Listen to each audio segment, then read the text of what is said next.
안녕하세요. JD 부자연구소의 소장 조던입니다. 오늘은 러시아가 우크라이나에 고전하는 이유에 대해서 말씀드리도록 하겠습니다. 2022년 3월 23일 수요일 시황입니다.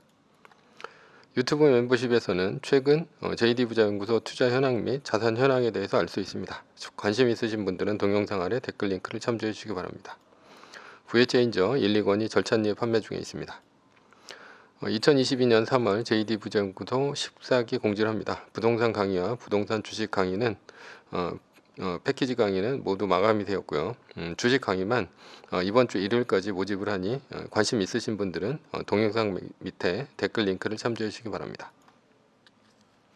뉴욕 마켓워치 파월 발언 여진 지속, 주가 올라가고 국채 떨어지고 유가 떨어졌다라는 기사가 있는데요. 어제는 나스닥이 1.95%, S&P 500 지수는 1.13%, 다우존스 지수는 0.74% 오르면서 3대 지수 모두 올랐습니다. 메인 이슈입니다. 악재는 그대로인데 주가가 오르는 이유입니다. 악재는 그대로였습니다. 인플레이션 우려는 지속되고 있고요. 다음번 CPI는 8%를 넘어 9%가 될 것이라는 예상도 있습니다. 첫 번째, 악재는 금리입니다.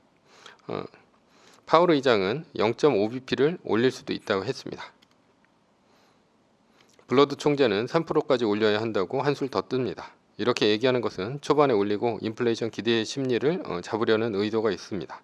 지금은 소비 수요가 있으니 금리를 공격적으로 올린다 하더라도 경기가 꺾이지 않을 것이고 물가는 잡을 수 있을 것이다 이렇게 생각하기 때문입니다. 환상적인 시나리오긴 한데 경기 꺾이지 않을 정도로 금리를 올리는 일은 쉬운 일이 아닙니다. 경기 좋을 때 금리 올리고 혹시 후반에 인플레이션이 조금이라도 지금 연준 의원들이 이렇게 매파적으로 나오는 이유가 무엇입니까? 경기 좋을 때 금리 올리고 혹시 후반에 인플레이션이 조금이라도 잡히고 주가가 떨어지면 그때 금리를 천천히 인상하려는 것이 의도입니다. 반대로 지금 천천히 올린다고 했다가 후반에 인플레이션이 지속되면 책임은 누가 집니까? 그리고 인플레이션은 소비 수요가 꺾여야 인플레이션이 잡힙니다. 따라서 초장의 금리를 공격적으로 인상해서 과열된 수요를 잡으려는 것이 의도입니다. 결론은 미국 10년물 금리는 이미 2.4%대까지 올랐습니다. 연준 의원들이 얘기하는 5, 6월 금리 수준은 이미 시장에 60% 이상 선반영되었습니다. 유가입니다. 한때 EU가 러시아의 석유, 천연가스를 금수 조치한다고 해서 90달러대까지 내려왔던 WTI가 다시 110달러대까지 올랐습니다. 그러나 그전 고점인 130달러대까지는 오르지 못하며 미끄러졌습니다. 왜냐하면 EU는 러시아 석유 금수 조치를 못할 것이기 때문입니다. 러시아 석유에 의존이 너무 심해서 반대하는 국가들이 많습니다. 따라서 러시아가 핵무기나 화학무기를 쓰거나 나토 가입국을 때려서 확전이 되지 않는 한 러시아의 석유는 그대로 수입할 가능성이 있습니다. 그러니 유가가 정점을 지났다 이렇게 볼 수는 있습니다. 이러면 앞으로 유가가 떨어질 수도 있고 이것은 인플레이션 수치를 떨어뜨릴 수 있습니다. 결론은 유가가 정점을 지난 것이 아닌가. 앞으로도 유가로 인해서 주가가 올라가는 것은 좀 힘들어 보입니다. 세 번째는 러시아 우크라이나 전쟁인데요. 우크라이나 러시아 전쟁이 한창입니다. 마리우폴을 함락시키려고 러시아가 극초음속 미사일을 쐈다는 얘기도 있습니다. 그러나 주가는 올랐습니다. 더 이상 전쟁 소식에 주가가 떨어지고 협상 소식에 올라가고 하지 않습니다. 협상이 타결되면 주가가 올라가겠지만 전쟁 심화와 협상 소식에 주가가 더 이상 반응하지 않고 있습니다. 결론은 국제이전은 주가에 단기적으로 반영되었습니다. 네 번째는 쇼트 퀴즈인데요. 어제 게임스탑과 AMC 등 밈주식이 각각 30에서 15% 올랐습니다. 이것은 갑자기 주가가 급등하자 공매도를 친 세력이 급하게 주식을 사면서 쇼트 퀴즈로 밈주식들이 크게 올랐다는 얘기입니다. 게다가 밈주식들 이외에도 어제는 로블록스, 테슬라 등이 고성장 주식들이 크게 올랐습니다. 고성장 주식들이 올라간 이유는 일부 쇼트 퀴즈 물량이 소화되면서 더 많이 오른 경향이 있습니다. 물론 호재도 있었지만 말이죠. 결론은 쇼트 퀴즈로 주가는 더 올랐습니다. 마지막 총평입니다. 악재가 그대로인데도 주가가 올라가면 바닥을 지나는 신호가 아닐까 생각합니다. 서브 이슈입니다. 러시아가 우크라이나에 고전하는 이유. 사흘이면 끝난다는 러시아 우크라이나 전쟁이 한 달째 이어지고 있습니다. 압도적인 전력에도 불구하고 러시아가 우크라이나를 점령하지 못하고 있습니다. 우크라이나 러시아 장군 5명 사망 발표, 러시아 침묵했다라는 기사가 있는데요. 러시아의 장군이 5명째 사망했으며 러시아군의 사기는 떨어지고 있다는 소식입니다. 러시아가 결국 이기겠지만 러시아는 우크라이나를 상대로 쉽지 않은 전쟁을 이어가고 있습니다. 우크라이나 선수 잇따라 전사, 그래도 싸우겠다 라는 기사가 있는데요. 반면에 우크라이나는 20세 바이애슬론 선수 말리셰프, 그리고 축구 선수 사필로 등이 교전 중 사망했습니다. 그런데도 불구하고 테니스 선수, 복서 출신 시장 등 스포츠 스타들이 속속 자원 입대하고 있습니다. 전문가들의 예상은 러시아가 압도적인 군사력으로 우크라이나 수도인 키이우를 단기간에 점령하고 우크라이나 정부는 서방의 망명 정부를 세울 것이라고 생각했습니다. 그러나 전쟁이 지속될수록 전문가의 생각과는 반대 방향으로 가고 있습니다. 왜 러시아는 우크라이나에 고전하고 있을까? 이유는 러시아 국민들의 애국심 때문입니다. 그렇다면 애국심은 어디서 나옵니까? 프랑스는 프랑스 혁명을 계기로 주변의 나라와 전쟁을 치러야 했습니다. 왜냐하면 프랑스 혁명의 결과는 루이 16세를 단두대에서 목을 잘랐고 주변의 왕국들의 왕은 자신들도 혁명으로 목이 잘릴지 모른다는 생각이 들었기 때문입니다. 1792년부터 전쟁이 시작되었고요. 프랑스는 주변 나라에게 연전연패를 당하고 있었습니다. 이유는 무엇입니까? 가장 큰 문제는 병력이 모집되지 않았기 때문입니다. 1793년 혁명 정부는 지주와 유상계급을 위주로 30만 명의 군인 모병안을 발표했습니다. 그러나 지주와 유상계급은 총알바지가 될 법한 전쟁에 나서는 것에 반발했습니다. 언뜻 보면 이해가 안 갈 것입니다. 그러나 유럽의 전통은 봉건제 시절부터 군대는 아무나 갈 수 없으며 귀족이 나서서 싸우는 기사가 주력 전투원이었기 때문입니다. 지금도 그 전통이 남아있어서 영국 왕실에서는 해리 왕자가 아프가니스탄에 참전했고 2차 세계대전 당시에는 영국의 명문 사립학교인 이튼 스쿨에서 전사자가 제일 많이 나왔습니다. 국난에 처했을 때 노블리스 오블리주와 기사도 정신이 유럽의 지배계급의 정신이었기 때문입니다.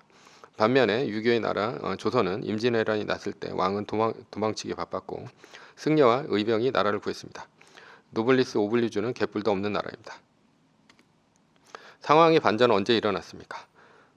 1793년 8월 23일 국가총동원령을 발령하면서 국민개병제에 따른 징병제를 실시하면서부터입니다. 국민개병제, 즉 징병제의 최초 시작입니다. 징병제와 모병제와는 달리 징병제는 모병제와는 달리 프랑스 국민들은 열렬한 호응이 이어졌습니다. 결국 120만 명이라는 어마어마한 숫자를 모을 수 있었습니다. 이렇게 모인 120만 명의 군인들은 다른 유럽 국가에서는 상상도 할 수 없는 일이었습니다. 왜냐하면 주변 유럽 국가들은 여전히 왕정이었고 급여를 주고 싸우는 용병이 주력이었기 때문에 이 정도의 군인은 모을 수가 없었기 때문입니다. 프랑스는 국민군을 모으면서 병력 규모 면에서 주변국들을 압도했습니다. 그렇다면 어떻게 프랑스는 이렇게 많은 장병들을 모을 수 있었습니까? 예전에는 귀족이 아니라면 장교가 될 수 없었습니다. 그러나 프랑스 혁명 정부는 신분 연령을 불문하고 군인의 자질이 뛰어나면 장교와 장군을 시켜주겠다고 했습니다. 공화제가 시작된 프랑스 시민들에게 파격적인 인센티브를 준 것입니다. 당연히 사기가 충천한 프랑스 국민군은 10년간 혁명 전쟁에서 압도적인 군사력으로 주변 나라들을 상대로 승리를 거두었습니다. 여기서 나온 프랑스의 영웅이 바로 보나파르트 나폴레옹입니다. 나폴레옹도 이 기회에 장군으로 올라섰습니다. 이후 혁명 전쟁을 끝낸 프랑스는 나폴레옹의 지휘로 유럽을 휩쓸며 유럽의 강국으로 거듭났습니다. 조선과 프랑스의 징병제는 무엇이 같습니까? 바로 인센티브가 같습니다. 조선은 노비를 임진왜란 때 면천을 시켜주겠다며 전쟁에 동원했으나 전쟁이 끝난 이후 약속이 지켜지지 않았습니다. 오히려 조선의 지배층은 의병을 일으킨 의병대장이 인기가 높아지자 위협을 느껴 그들의 목을 쳤습니다. 이후 병자호란 때는 의병이 일어났다는 얘기가 없었습니다. 바보가 아닌 이상 국난에 있었을 때 의병을 일으키는 짓은 미친 짓이었습니다.